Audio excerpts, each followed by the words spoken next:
Music Magic 89.9. This is Hannah from On Air with Hannah, and joining me today is two very special guests. We have Calum and Michael of 5 Seconds of Summer. Woo! Thank you. Wow, the audience is so loud. This is I know, right? Aren't the Filipinos the best? We have the enthusiasm for sure. So where are you guys right now? I know it's been such a hectic year for you. Yeah, we're currently in LA, Los Angeles, and it's sunny out, and we've just been talking about the album all day. Where are you? I am in the Philippines, and it is 8 a.m. I just woke up. Oh, good morning. Yeah. So you guys hiking there, eating some vegan food, like what's going on? Yeah, that's about it. All there is here in LA. Talking about the album, man, you guys, I've been in this journey with you. I feel like as a fan for about 10 years, since you started making music together as a band. How would you describe your dynamic then versus now? I guess just totally different, like when we started, we were kids and now we're old kids. And and I guess we've all changed quite a lot over the years, and it's just different. It's just and especially on this album, like we really took the reins on this one, and we're really sort of steering the ship. So yeah, it's just it's kind of a new band, and even with the album being called 5 like we sort of wanted it to feel like a self-titled album, because we kind of feel like this could be our first one again, and we'd be happy with it. So yeah, Feels like a reincarnation of our sauce, right? That's great. What a great word. Well, so what drove you guys to do things differently this time, to deviate from your usual sound and evolve in this sort of way? Start like composing songs that represented more of a personal touch and a touch of yourselves. Yeah, I believe with this band, like we always just strive to be better songwriters or composers, because it's our passion and it's what we love to do. And because we have an amazing opportunity to do so. And with that, it inspires us to just become to the best of our ability, So with this album, we really took responsibility of curating the foundation of the album by ourselves. And with that, it just gave us a lot of freedom and a lot of pride to be 5 Seconds of Summer. Awesome. We're all looking forward to it. Tell me about the day that you wrote Complete Mess, because I heard that that's the one that started all of this, right? Yeah, we were out in Joshua Tree, and we were there on a writing trip, just the four of us. And we'd sort of started a couple different ideas, but none of them were really clicking just yet.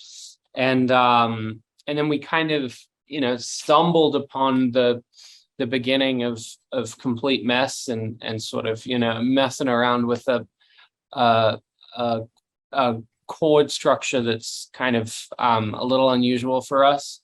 And then there was a time when we were listening to sort of the chords on loop, where Luke was like, guys, this might be the worst idea ever, but what if it's you make me complete, you make me a complete mess. And he used to wear a t-shirt that said you complete me SS. And so it was this kind of full circle moment where I think the four of us in the room were sort of like, oh, this could be really, really, really cool. So This is it. Do you guys start with the chord first, or the lyrics, or the melody? Like, how does this whole process begin?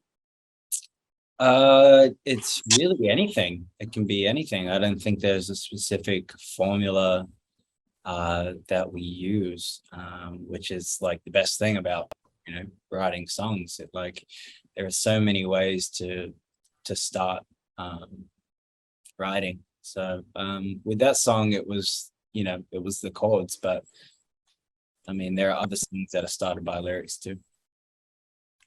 It's like you guys know each other so well at this point that it's like, oh yeah, I know what you're thinking. I know what's going on here. Yeah. Yeah, It's just exactly. We sort of like we have this kind of unwritten sort of language connection that we language. that we kind of speak where you can even just tell sort of what the other person is thinking, and kind of like even in ways of like if someone almost has an idea, like we can almost help bring it out of each other and stuff like that.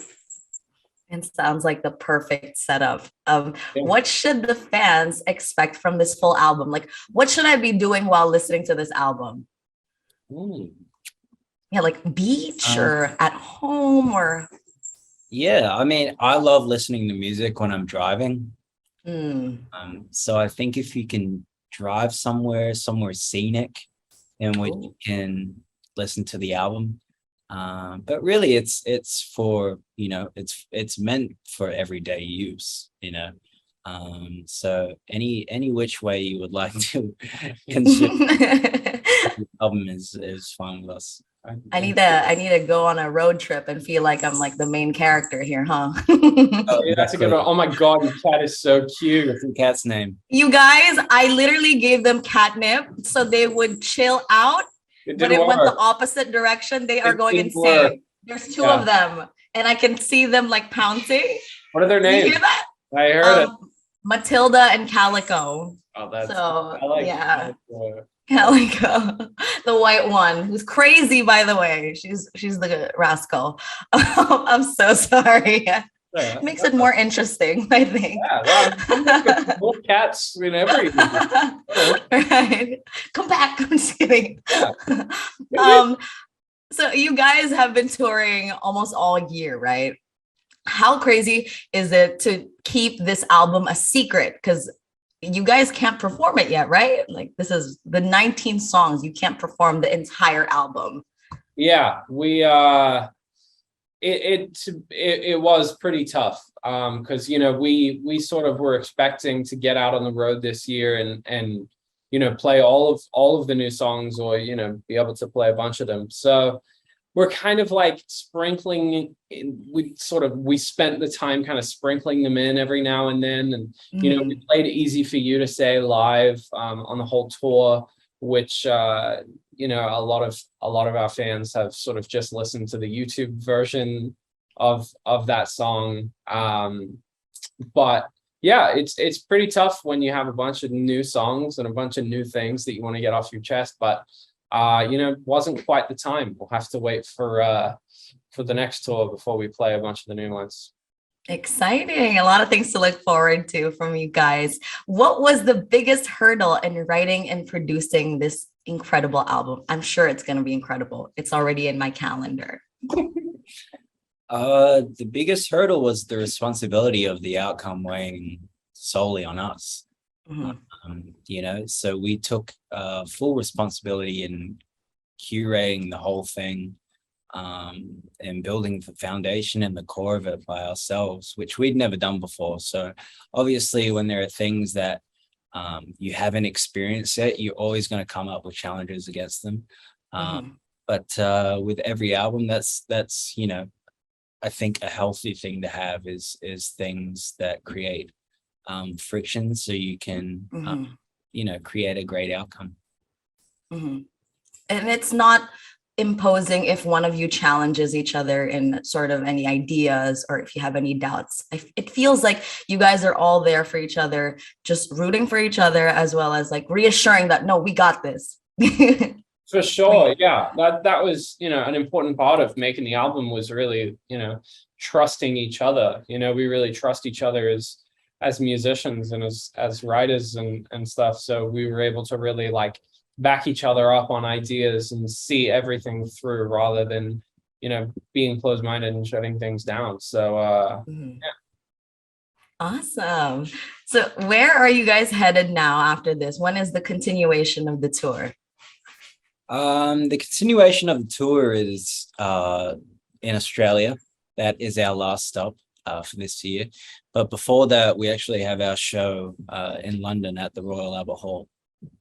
Exciting. You guys are how are you dealing with jet lag? This is like It's tough, especially after 2 years of no jet lag. It hits you pretty quick. But this show that we're doing, we're playing it with an orchestra and some extra really incredible musicians with us. So it's going to be a super special event that we're pretty excited for, and we're looking forward to some people. You can watch it on a live stream if you want, which we're hoping that people get to enjoy it and have a little night, have their own little concerts across the world. Awesome. After this entire pandemic, you guys deserve all the incredible things coming your way. You deserve all the fans singing along. I'm sure you missed it so much, right? We did, for sure. I missed Calum the most. Awesome. Will you guys ever be back in Manila soon? I'm just curious. I hope so. Yeah, I mean, that we would love that. So we're definitely planning to come back as soon as possible. All right. Thank you so much for having this chat with me and making time to talk to your Filipino fans. Do you have any messages to us, the fans, not to me? Yeah, just thanks for holding out for us. We're definitely going to be back as soon as we can, and we really hope that it's worth the wait, and hope that everybody loves the album and can resonate with it and find something to connect with, and thanks for being there through all these years, even the hard ones. So we appreciate everyone, and we just love them so much. We love you here in Magic 89.9. We love you in the Philippines, and we'd love it if you guys could visit us in the booth one day, or just visit the Philippines again. Yeah. We don't have vegan food here, though. We do have hiking, though. Okay, so one of two, pretty good. And cats. Naughty cats. Thank you so much for joining us today. Again, we have Calum and Michael of 5 Seconds of Summer. Their album is coming out September 23. Mark it in our calendars. Thanks, guys. You're tuned into today's Us Music for Magic 89.9.